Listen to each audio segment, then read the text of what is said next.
Queen Maku reunites with Iduma, now a powerful serpent prince. He demands a choice, him or the kingdom. As Maku pleads for peace, Iduma reveals he is the river's judgment. The skies darken, a seer exposes the truth, and Iduma whispers, judgment begins. The reckoning approaches. The forest floor trembled softly beneath Iduma's massive form as he slithered deeper into its heart. His golden scales glowed like embers beneath the thickening sky, each glint a ripple of ancient magic pulsing through the leaves. Around him, the golden snakes moved in synchronized silence, clearing his path with eerie precision. Queen Maku followed at a careful distance, her breath tight, her eyes locked on her son, if she could still call him that. Something sacred pulled her toward him, but something human begged her to run. She didn't know which would kill her faster. Overhead, the heavens twisted. The clouds above Ogudoro gathered in unnatural spirals, thick and bruised, their bellies glowing red. From the palace watchtower, King Obanife stood stiff as stone, hands gripping the cold railing. His eyes, once sharp, now weary, narrowed as he watched the clouds boil like a cauldron. There had been no forecast of rain, no warning of storm, and yet thunder rolled. But it wasn't thunder. It was layered, strange, like a chorus of voices buried inside the wind. Murmurs in forgotten tongues. Obanife stepped back, shaken. He'd heard whispers in the wind before, but never like this. This wasn't wind. This was memory. Far below, the palace guards paced nervously along the front gates, unaware of what now slithered across the red earth.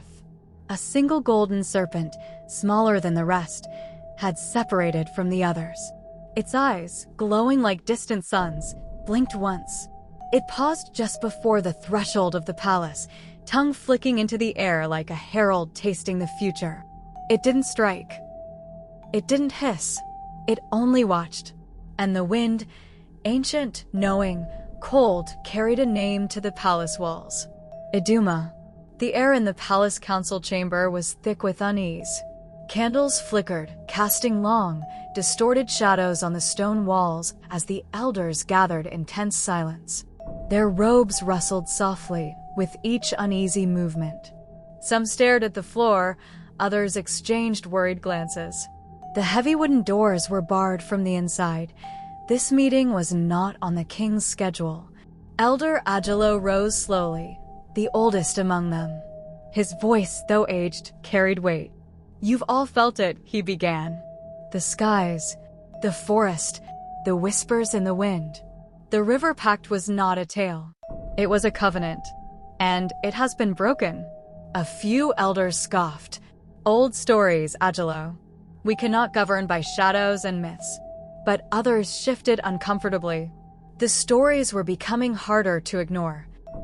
Agilo's hand trembled slightly as he reached into his satchel and drew forth a brittle scroll, edges frayed by time. This was copied from the shrine stones, he said. The river goddess, Ijena, was promised loyalty in return for a child born of her grace. Iduma was that child. A younger elder whispered, "Then what we cast out was never just a boy." The chamber door slammed open. King Obanife strode in, his crimson robe billowing like a storm cloud. His face was carved in fury. "I warned you," he thundered. "These meetings, these lies, will not be tolerated." Agilo did not flinch. "Your Majesty, if you do not act, the gods will." "The gods," Obanife snapped, "do not sit on this throne." "I do. And if I hear one more whisper of this pact, I will exile every last one of you." Silence fell again. But as Obanife turned to leave, a palace courier rushed in, clutching a sealed scroll. The mark on the wax, an open eye surrounded by flowing lines, made every elder rise to their feet. The river's eye. The symbol Iduma had shown to Queen Maku. Plans had already begun. They stood in the heart of the sacred glade, where the air pulsed with power. The massive glowing tree loomed before them, its roots tangled like ancient veins of memory. Light from its bark washed the clearing in gold, and above, the leaves shimmered like stars trapped in branches. Iduma, vast and coiled around the altar, glowed with the same eerie light, his golden scales flickering as if breathing. Queen Maku approached slowly, her gown damp from the forest mist, her voice trembling. "Please, don't do this," she whispered. "You're not a curse. You're not a weapon. You're my son." Iduma's eyes did not blink, but they narrowed, glistening like polished amber. "The river does not lie," he said. "She showed me what you would not. When I cried, it was her waters that held me. When I screamed, it was the wind that answered. And when I was forgotten," his voice dropped. She remembered. The tree behind him thrummed as he raised his head, a slow vision blooming in the air, projected not by magic, but by memory. Maku gasped. In shimmering echoes, she saw kings of old kneeling at riverbanks, chanting to Iduma with promises wrapped in deceit. She saw how they reaped blessings, fertile lands, strong sons, only to turn their backs when the river demanded honor. Maku stepped forward, her hand pressed over her heart. "They were wrong. But you are not them." She closed her eyes and began to hum softly, a lullaby lost in time. Her voice cracked midway, but she continued, desperate. "You used to sleep to this," she whispered. "Even as a baby, you calmed when I sang this." Something flickered in Iduma's eyes. A small breath caught in his throat, but the warmth didn't last. He uncoiled slightly, lowering his massive head toward her. "Love is not payment," he said. "And Ogudoro is deep in blood. The river demands its due." A single tear slid down one of his gleaming scales, golden and slow, catching the tree's light like fire.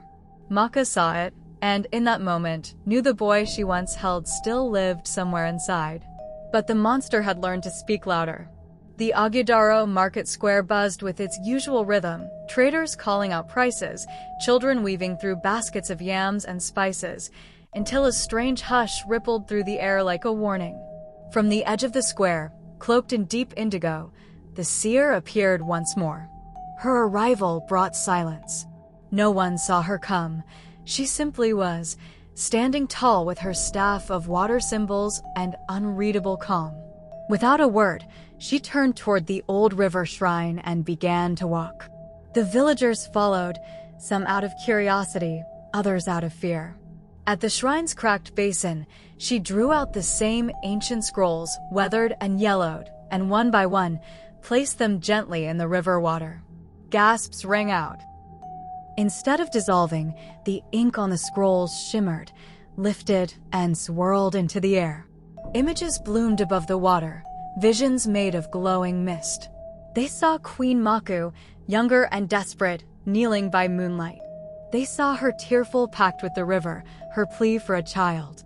And then came Obanife proud, defiant, casting the serpent child out despite the goddess's warnings. The crowd swayed with unease. Mothers clutched their children tighter. Elders muttered prayers. Some turned their faces from the king's name in shame. And then the seer spoke. "The river remembers," she said, voice like rolling thunder. "And the river has a voice." The air shifted. In that moment, something deep and ancient stirred. And Ogudoro knew its reckoning was no longer rumor. It had begun.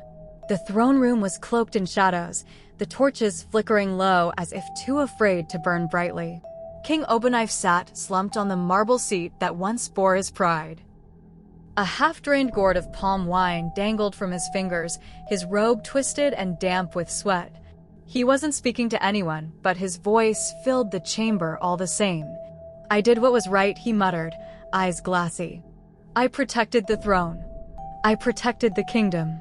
His words bounced off the cold walls, echoing back like mockery. A gust of wind slipped through the crack in the tall windows, brushing against his neck. He jolted. For a moment, he thought he heard her, Maku's voice, soft, disappointed, calling his name.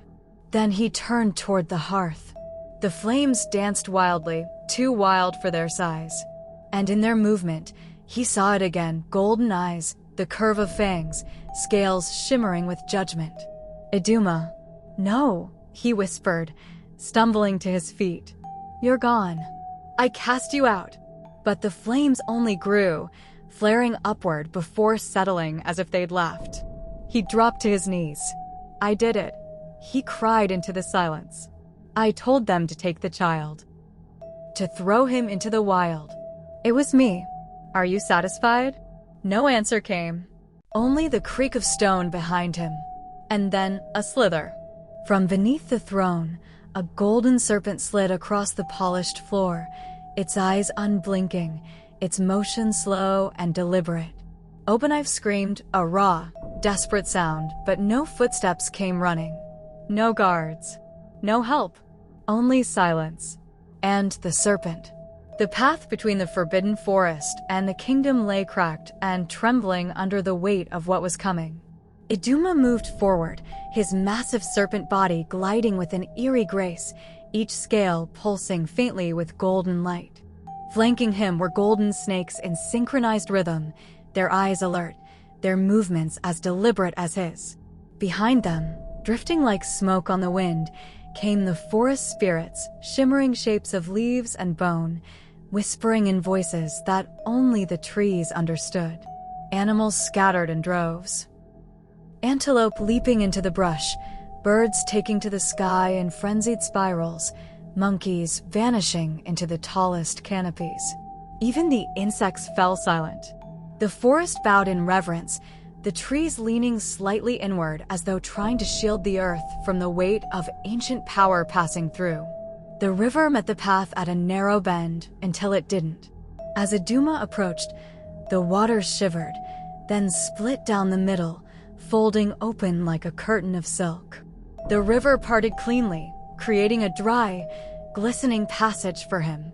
As he passed, the water closed behind, roaring softly, as if exhaling in awe. Above them, thunder cracked not with white lightning, but red. Jagged bolts tore across the sky like angry scars, casting a blood glow over the horizon. Maku followed closely, her steps small, uncertain. Her hands trembled as she clutched the hem of her wrapper. Her heart pounded with every beat of the earth beneath her. Was she following her son, or something far older? Then, from the edge of the path near the village, a boy, barefoot, no older than 10, stepped forward. His eyes widened at the sight. And then, without being told, he dropped to his knees. "He looks like a god," the boy whispered, eyes shining. Neither Maku nor Iduma spoke, but something shifted in the air as if the world had paused to listen. The first scream came from a child, then another. Within seconds, Ogudoro erupted into chaos. Women grabbed their children, traders abandoned their wares, and goats scattered wildly through the dust. Whispers turned into shouts, "He's coming! The Serpent Prince!" Until the panic became a wave no one could stop. Above the village, the palace bells tolled. They rang not for joy, nor for grief. They rang with terror, an ancient, frantic sound that hadn't been heard in a generation. Each clang sent a shiver through the people's bones. It was as though the very walls of Ogudoro remembered what had been buried and feared its return. On the palace ramparts, King Obanife emerged, barking orders at his guards. "Stand your ground. Arm the gates." His voice strained to sound commanding, but even he knew it was cracking under fear. Some guards obeyed. Others looked at each other, then at the gates, then dropped their weapons and fled. In the inner temple, dust drifted as Elder Agilo pushed open the longsha doors. For the first time in decades, the sacred space of the river gods was exposed to the sky. He raised his hands and began to chant, his voice trembling but resolute, calling to the spirits of the pact they had long denied. Outside, at the village gate, Mako stood alone, arms outstretched, eyes burning with sorrow and determination. The wind whipped around her as a vast shadow rose against the outer wall. Iduma had come, and he was no longer hiding. The clouds burst open, not with rain, but with fire, and the river sang his name, Iduma. To be continued. If you enjoyed this story, don't forget to subscribe to this channel and turn on the notification bell so you'll be the first to know when part 4 drops. You won't want to miss what happens next.